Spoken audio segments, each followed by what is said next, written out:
here has heard of surrealism. You ever use that word, surreal? What did it mean to you? Well, did you know surrealism was actually a formal artistic movement? A genre? Well, until a week ago, Carl King did not. According to Wikipedia, surrealism began somewhere between 1917 and the 1920s, making it over 100 years old now. And the more I read about it, the more it kind of blew my mind, because surrealism was a pretty big deal. And I never knew this, but it influenced many of the bands, books, and movies people like us enjoy. Disclaimer, I got a lot of this information on Wikipedia, so it could entirely be lies. In fact, maybe I'm lying about half of this stuff, and maybe this video will be used as a reference for more Wikipedia articles on surrealism. So let's dig in. I want to tell you all about it. Basically, surrealism is about liberating the imagination, allowing the subconscious to express its ideas without concern for rationality, creating a dreamlike quality where pretty much anything can happen. You know, like those paintings of people with multiple heads and stuff floating in the air that shouldn't be floating in the air. It's a breakdown of reality. That style got its start right after World War I and kind of came out of a movement called Dada. And Dada was strongly, overtly anti-war. That was in maybe 1915 or 1916. Just a couple of years later, a group of French artists who literally declared themselves surrealists got together and wrote manifestos. But there was also a sense of humor to it. For instance, there's a famous surrealist illustration by René Magritte of a smoking pipe, you know, like a grandpa or a 1950s dad might smoke out of. And below it are the words, "This is not a pipe." Surrealism has been sneaking its way into modern pop culture ever since. And I'm putting a link in the show notes to a fascinating old film on YouTube about Dadaism and surrealism. And by the way, check out the narrator's voice. Does he sound familiar to you? Now, when someone says surrealism, you might think of the paintings of Salvador Dali or Dali. But he was born in 1904, so he was only like 13 years old when those French surrealists established the style. But he did officially join the movement in 1929 when he was 25 years old. So anyway, what's with the name surrealism? Well, a French writer named Guillaume Apollinaire actually made it up in 1917. He wrote a letter to a friend and was like, "I've decided my style is surrealism." And apparently he was onto something, because over the next few years, two competing groups of creative French people formed and decided they were both the official surrealists, kind of like Sneetches on the beaches. And both groups even wrote their own manifestos. And they basically went to war with each other. According to the leader of one side, André Breton, surrealism was a revolutionary style. And he meant it should cause an actual revolution, as in arts should change society, like a political thing. Because, you know, surrealism is serious business. And they even opened a research office. I can't help but think, was this whole battle between the two surrealist groups all just part of some performance art? Like, have I been tricked? Anyway, Breton's faction won the Surreal War, and here we are. Fast forward to 2022, and Carl King is less interested in the political aspects of French surrealism and more about surrealist humor.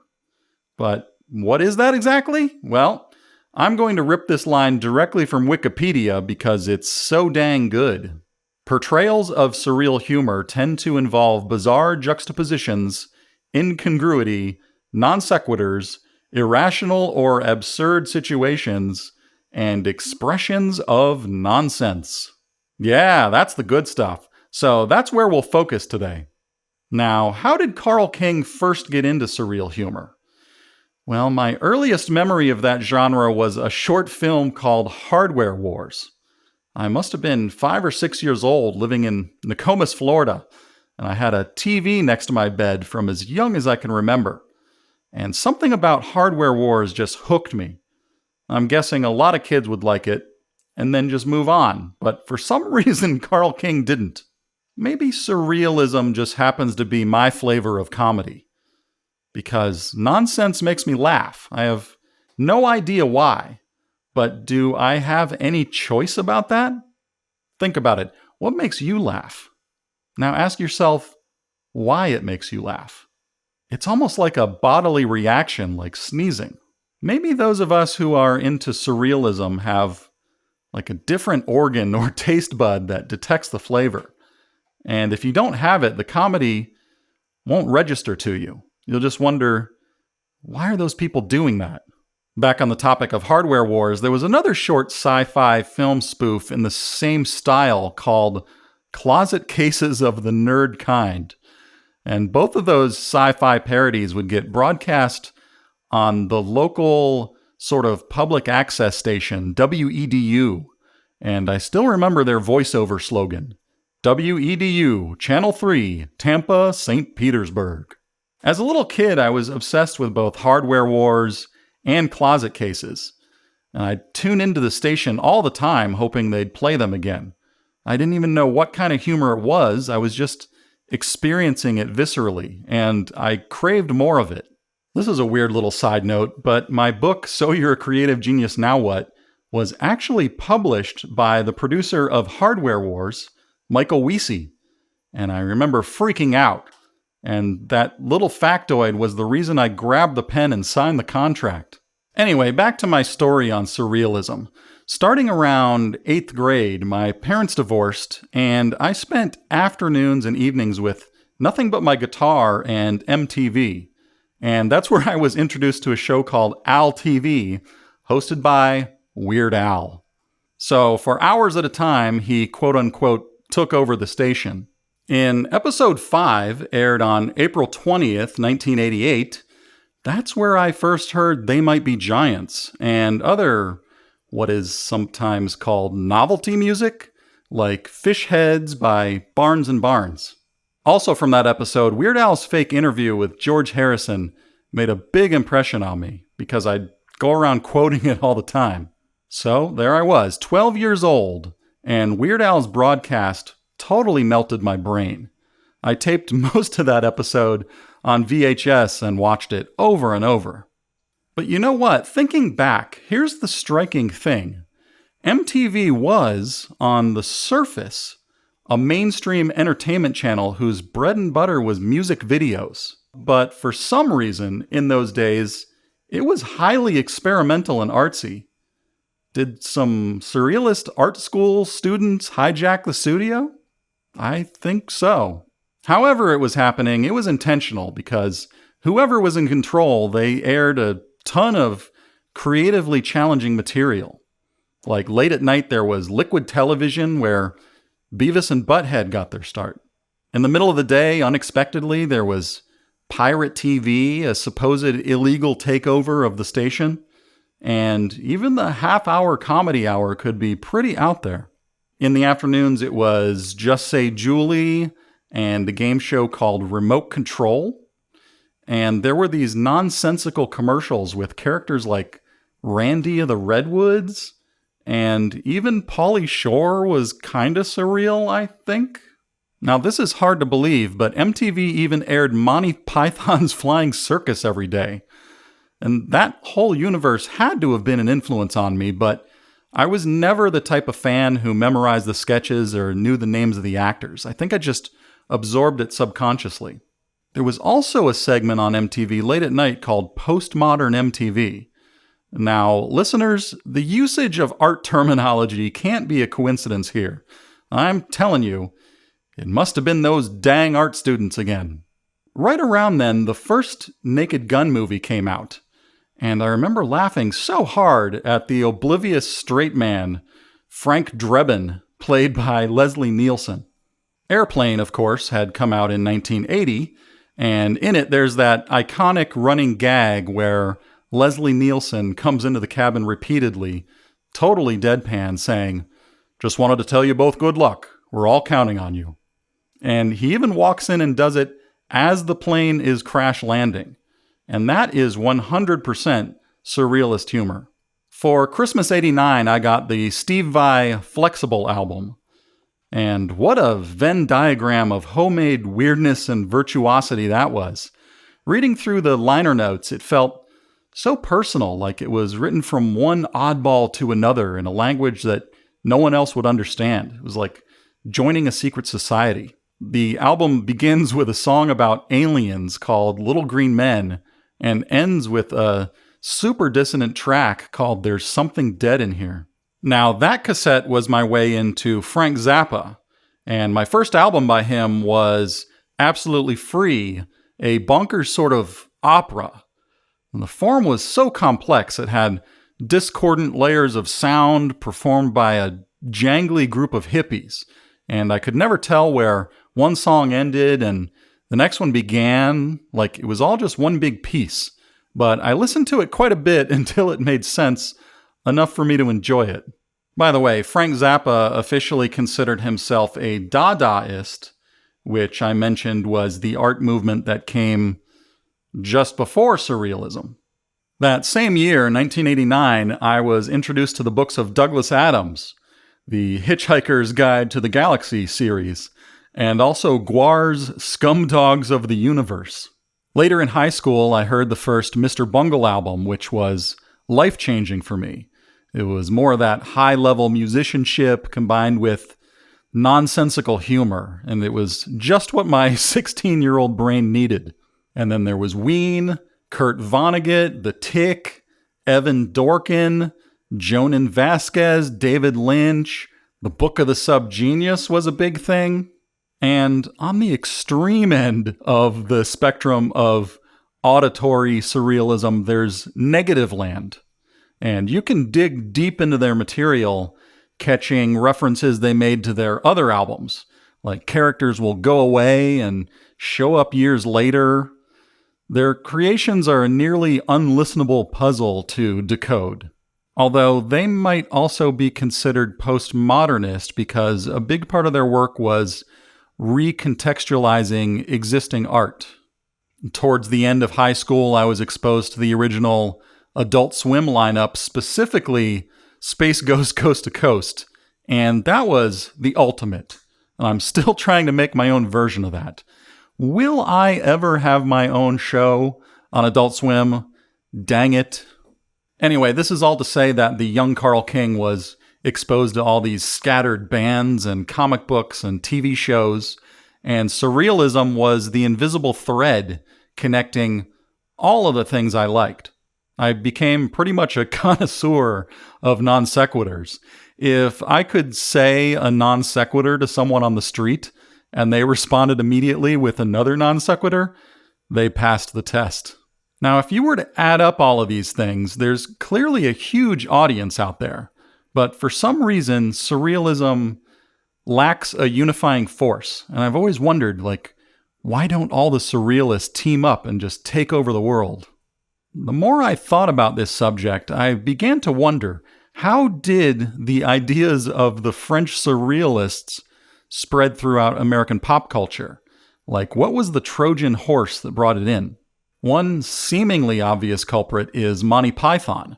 Were they responsible for bringing surrealism back? It's a strong possibility. Let's see, they started their TV show Monty Python's Flying Circus in 1969. And I don't know how long it took for that show to reach the US. Frank Zappa already had a few records out by then, but there's no way he was reaching many people either. A few years before that, in 1966, there was Firesign Theater. And admittedly, I know very little about them, but sure have heard their name a lot. After doing some very scholarly and peer-reviewed research on Wikipedia, Carl King discovered that both Monty Python and Firesign Theater were directly heavily influenced by something called The Goon Show. And that was a comedic radio program that began in 1951, and Peter Sellers was a part of that. So maybe it was The Goon Show that brought it back. I went and tried listening to The Goon Show, but I couldn't understand a single word of it due to the poor audio fidelity and heavy English accents. So I thought, well, maybe it's a dead end. Maybe Carl King will never know. And then it occurred to me, what about Mad Magazine? Aha! Back when I was in elementary school, I read lots of Mad Magazine. My mom bought it for me all the time at the grocery store, and I'm sure she had no clue what kind of sick stuff was really in there.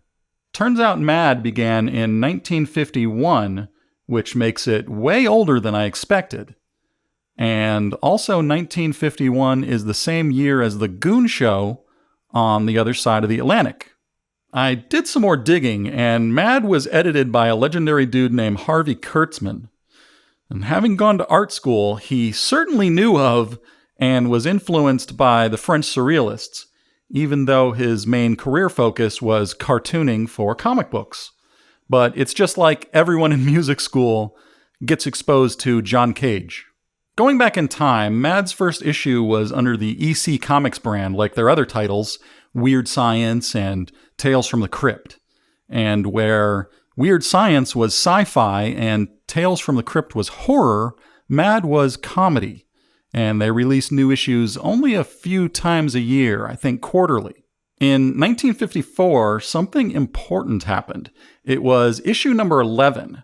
The cover was a cartoon parody of Life magazine, this character with grotesque teeth. Apparently, something so intentionally ugly had never been seen before on newsstands. But Mad Magazine went completely over the edge into surrealism, maybe even postmodernism, with issue 24 in 1955. So from issue 23 to 24, the transformation was shocking. If you read issue 23 and then 24, you'll see how drastic the shift was. The art, the satirical writing, it was like it came out of nowhere. The reality, or the surreality, is this. With that issue, number 24, they shifted from a comic book format to a magazine format. And it is an unbelievable issue. Everybody should go check it out. For context, let's look at what else was going on in 1955 when Mad Magazine decided to relaunch.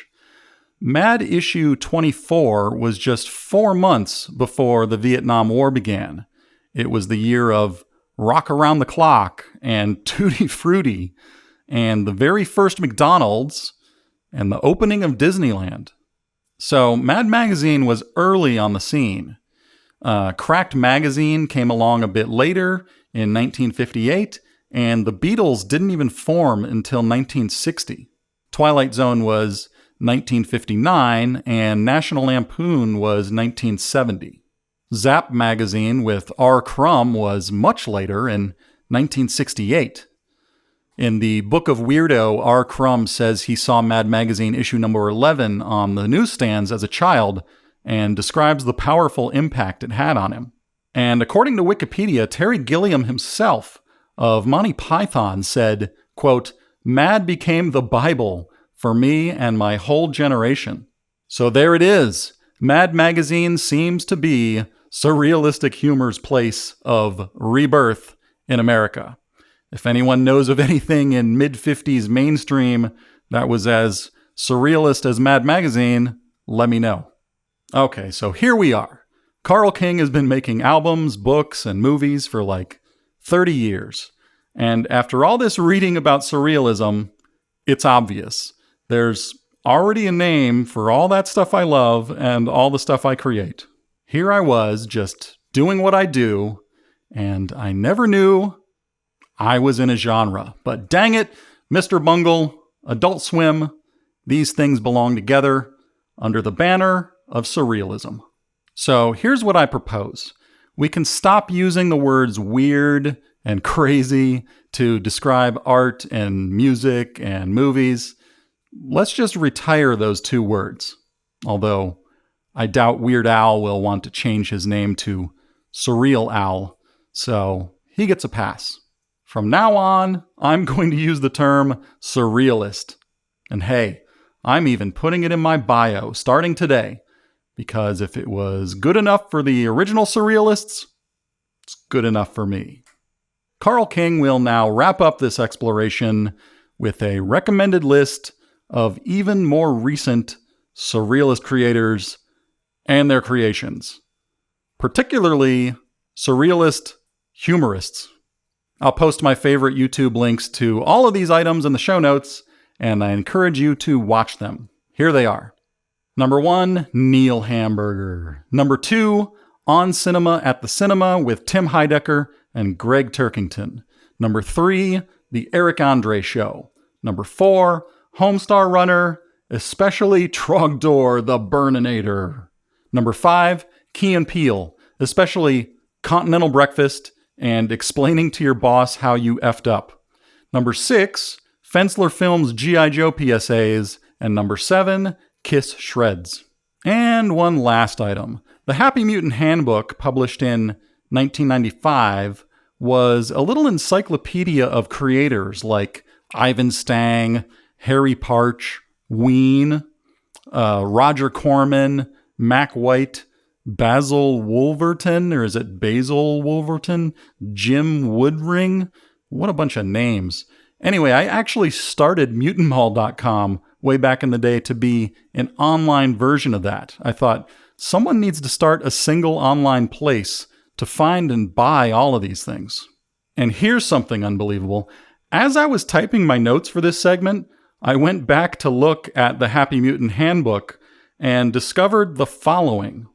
Quote, editor's note, in some ways, the Happy Mutant philosophy is the cyberspawn of the behavioral shenanigans of the Dadaists, Surrealists, and the lesser-known but more interesting Situationists. It turns out Surrealism was right there all along.